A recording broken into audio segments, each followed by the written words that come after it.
ছেলে নেই, পেরিয়েছে ১৫ বছর, কিন্তু তার স্মৃতি আজও মায়ের বুক জুড়ে জীবন্ত।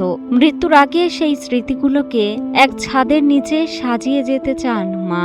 আন্তর্জাতিক খ্যাতিসম্পন্ন চলচ্চিত্রকার তারেক মাসুদের মৃত্যুবার্ষিকীতে এমনই আকুতি ফুটে উঠেছে তার মা নুরুন নাহার মাসুদের কণ্ঠে।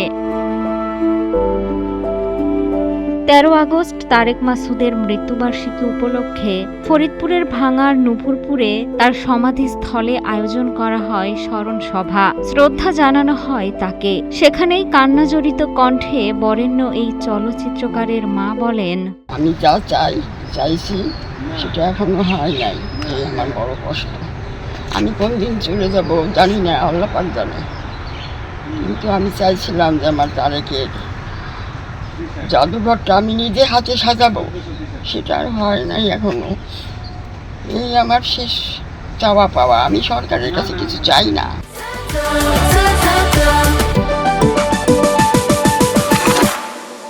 যে মানুষটি নিজের সীমিত সামর্থ্য আর অদম্য স্বপ্নে নির্মাণ করেছেন মুক্তির গান, মুক্তির কথা, মাটির ময়না সহ কালজয়ী সব চলচ্চিত্র, তার স্মৃতি সংরক্ষণে একটি জাদুঘর এখন সময়ের দাবি। মায়ের পাশাপাশি এমনটাই মনে করছেন সংশ্লিষ্টরা। আন্তর্জাতিক খ্যাতি সম্পন্ন তারেক মাসুদ চলচ্চিত্রকার ওনার সড়ক দুর্ঘটনায় শহীদ হন। তার স্মৃতিতে আমরা আজকে ফুল দিতে আসছি। যে আগামী যে জন্মদিনে আমরা যেভাবে হোক বড় করে একটা অনুষ্ঠান করব এবং এই অনুষ্ঠানে আমরা দাবি করব এবং স্মারকলিপি দেবো তারেক মাসুদের একটা নামে একটা চলচ্চিত্র জাদুঘর করার জন্য, গোল চত্বরে তার একটা নামকরণ করার জন্য এবং তাকে স্মরণ রাখার জন্য, স্মরণে কিছু করার জন্য সরকারের কাছে আমরা অনুলিপি দেব।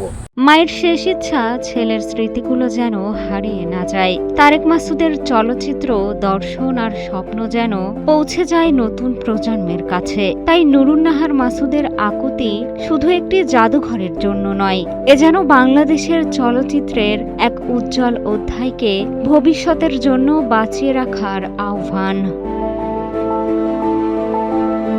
তারেক মাসুদ শুধু একজন চলচ্চিত্র নির্মাতা নন, বাংলাদেশের ইতিহাস, মুক্তিযুদ্ধ, সংস্কৃতি আর মানুষের গল্প বলার অনন্য কারিগর। নারীর কথা, সোনার বেরি, অন্তর্যাত্রা, রানওয়ে, প্রতিটি সৃষ্টি বাংলা চলচ্চিত্রে রেখে গেছে স্বতন্ত্র ছাপ। ২০১১ সালের ১৩ আগস্ট সড়কে থেমে যায় সেই স্বপ্ন। মিষ্টি খাতুন, কালের কণ্ঠ।